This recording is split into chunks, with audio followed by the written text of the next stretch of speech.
comments. Sorry about it being a little bit behind schedule. It's triple day of Facebook Live, and I have to admit my phone juice is not really quite there yet. So it's one of the things which I've noticed doing Facebook Live, that the juice runs out.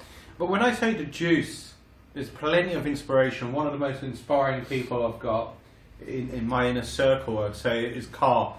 And we're focusing right now on property trading. We're looking at flipping as well.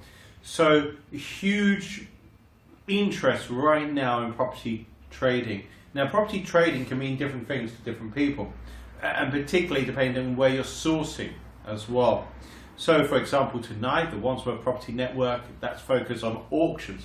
But Carl doesn't focus on auctions necessarily, or right now you're more focused on building the relationship with the estate agents. Is that right, Carl? Yeah, I think my strategy has always really been either dealing with vendors direct or dealing with the estate agents. That's something that I've always done. I did do auctions many years ago, had a bad experience, and to be honest, just thought, well, you know, I do well using the strategies that I use with vendors and estate agents, so I think I just stick with that. So that's what I do. Mm. And how have you built the relationship with the estate agents? This is a question that I get asked, and that I talk a lot with some of the guys that I mentor, basically. And really, what it's really all about is building, taking time out and really building time with the agents. You know, not just going in there, dropping a card one day and saying, "Oh, I'm a property investor." You know, you've got to go in there, you've got to build that relationship, you've got to keep going back. I always go to, if I'm looking to establish a new relationship with an agent, I normally visit them maybe like 2 to 3 times in 1 week, 2 to 3 times the following week. They've got to know that you're serious, you know. Like anything, you know, relationships aren't built overnight. You know, you've got to think, this is a relationship that potentially could put £100,000, £200,000 into your pocket. So you know? when you say you're looking to go there on 2 or 3 occasions, do you have a strategy about when you go? Because people talk about, you know, the difference between a weekend and a weekday. I don't know if it's overplayed. No, definitely. I go normally after 11 o'clock, between about 11 and 2 o'clock. When most estate agents, what normally happens is in the morning they'll have a morning meeting, then they'll have a phone out, so maybe like a 2-hour phone out. Phoning whatever's happened. I don't go on a Monday because they're normally busy dealing with the stuff that they've had on a Saturday. So come sort of like Tuesday or Wednesday, they get a little bit more quieter, a little bit more spare time, and also most people are at work during those times, you know. So between the hours of sort of like 11 and 2, most people are at work, so they're not viewing, so they're sitting in the office and they're standing there, and they can give you more time. Are you looking at a particular type of estate agency, whether it's a chain or non-chain? You know, whether it's a high street name. Independent is fine. I also go into, you know, high street estate agents as well. There's only one particular agent that I don't go into, but I won't mention them. And that's just because they're not really. I haven't found them to be really open for business when it comes to dealing with investors. But other than that, you know, I deal with it. I try and open up a relationship, because don't forget, it's not about the brand of the relationship. It's about the person on the desk who you get your relationship with. Yeah, that's the key thing. It's like, you know, if you say, right, okay, let's just take Bernard and Marcus, for instance. Sure. Yeah, it's not about Bernard and Marcus. It's about one person in that office who you can build a relationship with. So you're looking at building a relationship, and of course, when you're building a relationship, I don't want to use the words win-win as such, but there's got to be something in there for the estate agency for them to remember you, because there's, you know, quite a lot of people use that particular strategy, and that's one of the strategies you look at. You also do look at online as well, but let's focus for the moment. We've only got a short time slot here today, so I know some of you may have questions. Feel free on Facebook just to literally type in the question. So if you're listening live, thanks for joining us. Just feel free to add into the box. One thing I haven't really done, Carl, is just to explain, your portfolio is mostly based in Southwest London and Surrey. and it's quite a different spread. The Surrey is quite different to... Yeah, I think basically I like to call it the A3 corridor. So it's the A3 which runs out from Wandsworth down to sort of like Cobham, Weybridge and Esher, around that area. And the reason being is around the Weybridge, Cobham area, you find more bigger plots of land, bigger houses that have got plots of land on. So when we're doing a strategy out that way, it's normally a much more larger refurbishment, or in the past what we've done is knock down houses and build sort of like new build property on those patches of land. Coming back into Southwest, once we start hitting sort of like Southfields, Earlsfield, and coming up the A3, that's much more residential refurbishments, much more quick stuff, terrace houses, things like loft extensions, back extensions, internal refurbs, and turning them around very quickly. Sure. But going back to the source on where you find a property, of course, estate agents you mentioned. What would your... I know you said go there at least 3 times in the first week, and then you mentioned the second week as well. So intensity is one thing you're talking about. But what other things differentiate you from another potential investor who may go on a regular basis? Why do deals come to you rather than Joe Blogg? Yeah, I mean, you mentioned win-win scenario, and I think it's very important to really... within that relationship with regards to the estate agent, is to let the estate agent know what's in it for them. You know, because like you said, you can get lots of investors going into an estate agent's door, dropping their card down and saying I'm a good investor. But the key thing is, like anybody in business, they want to know what's in it for them. You know, so the reason why I would probably get a lot more deals rather than anybody else just walking in there is one that.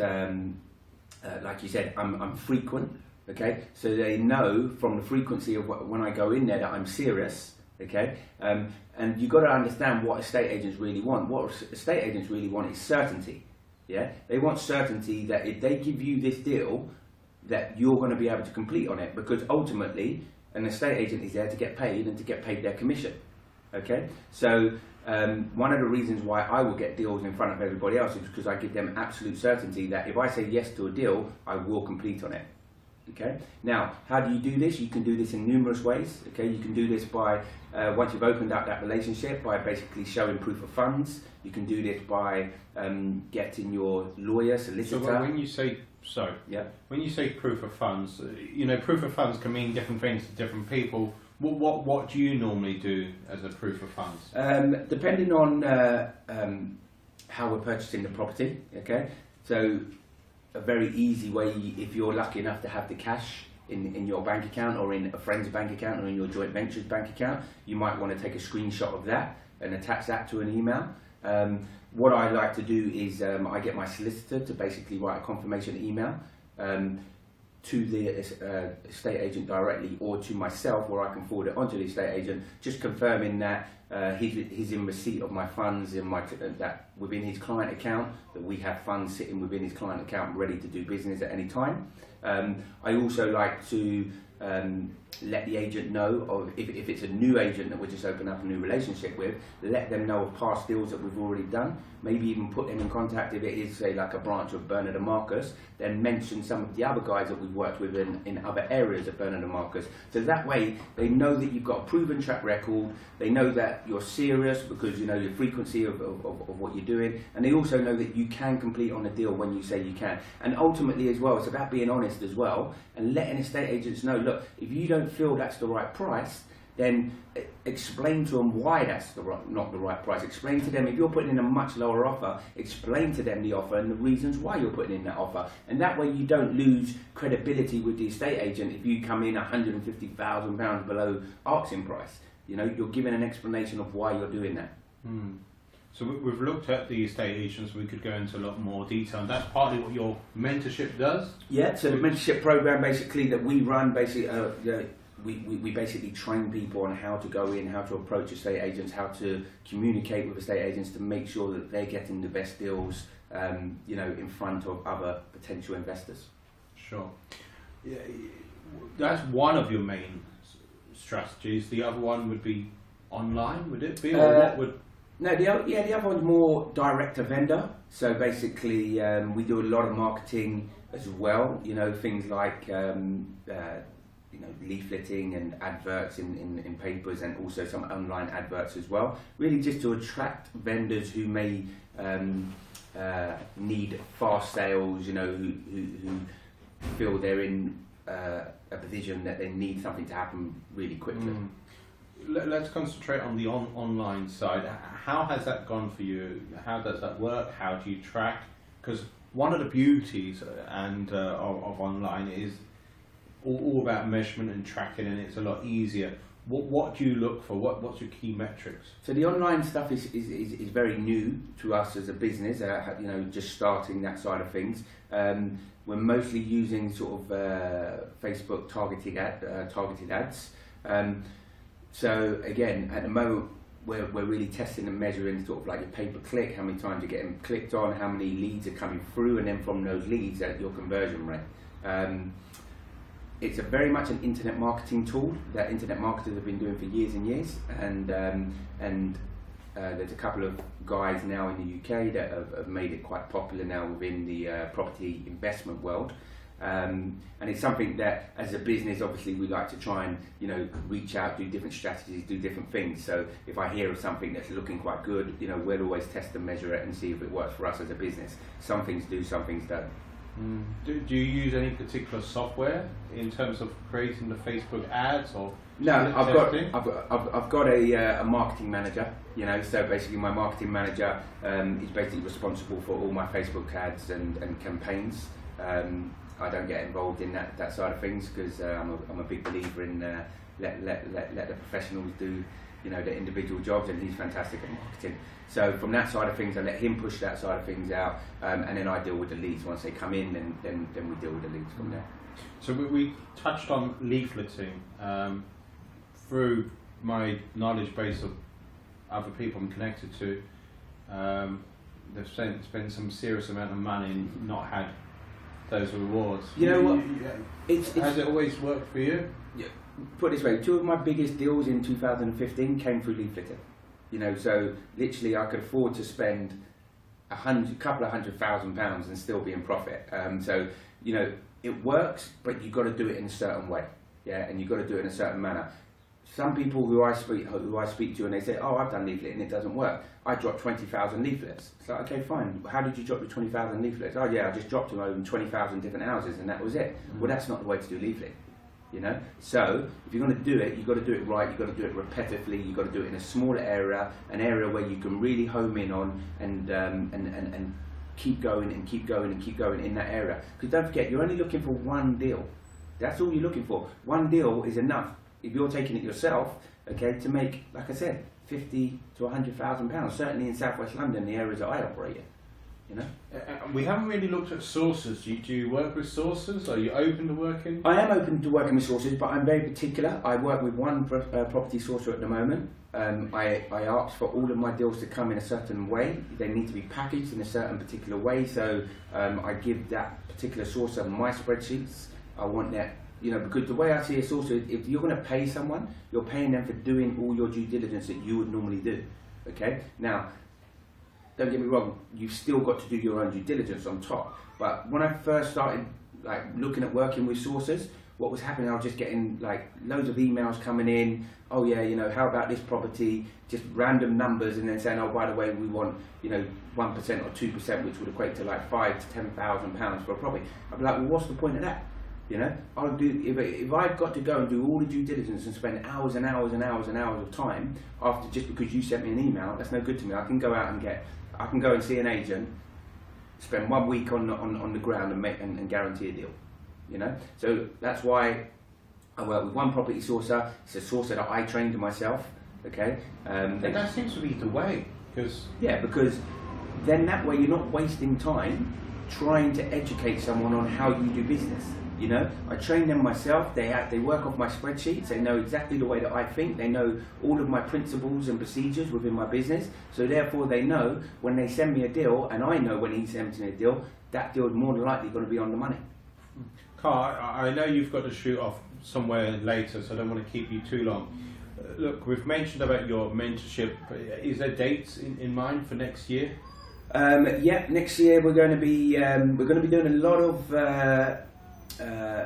evening events and daytime sort of like 2-hour stroke events, you know, to give people an opportunity to come down, meet me, see what it's all about, you know, get a taste for it. And then we're going to be doing a lot of weekend events where I'm going to be training people on some of the most up-to-date strategies that we use right here within my business every day, because obviously, you know, within the office, we're here within the office now, and you can see it's nothing but a property development office. You know, this is where we do our work and our business from on a daily basis. So really, it's about the weekends are really about teaching people the strategies that we're doing here every day in our office, and they're going to be coming in January, February and March. As of next year, we're going to be rolling them out. So just to ask two leading questions on from there. One is, are you open to opportunities yourself right now?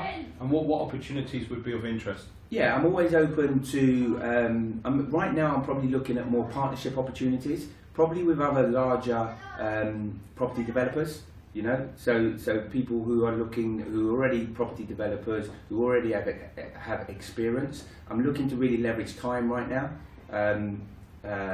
So time and experience, because obviously my direction is slightly for 2017 is slightly being focused in in different areas of business. So yeah, I'm really open to sort of like JVing with more experienced property developers. So one of the key questions or key things is about contacting you, Carl. Is it through a website? You can contact me on Facebook. So basically, Elite Property Investments is a page on Facebook. You can also contact me direct at Carl Hutchings UK on Instagram, and Carl Hutchings UK on what is it called? Facebook, Instagram, LinkedIn, Snapchat? Snapchat, that's the one, the new one, Snapchat. So Carl Hutchings UK on Snapchat, Carl Hutchings UK on Instagram, and our website address or carlhutchings.co.uk as well on the website. So as I say, thank you for listening, whether you've been listening live or whether you're listening after this interview has taken place. As I say, I'm off shortly myself to Wandsworth. It's the auction property panel tonight, and then I have a break from my evening events, with the exception of an event next week, which is also with another former professional sports star, now moved into the property arena. If there's particular people you want me to interview, let me know. One of the names coming up, possibly pre-Christmas or post-Christmas, is Martin Skinner. But you know, I'm interested to know who you're interested in hearing, and if you've got questions, feel free to ask, and then I can relay. So today we're focused on sourcing, but there's a lot more I could have asked Carl, and it's time constraints.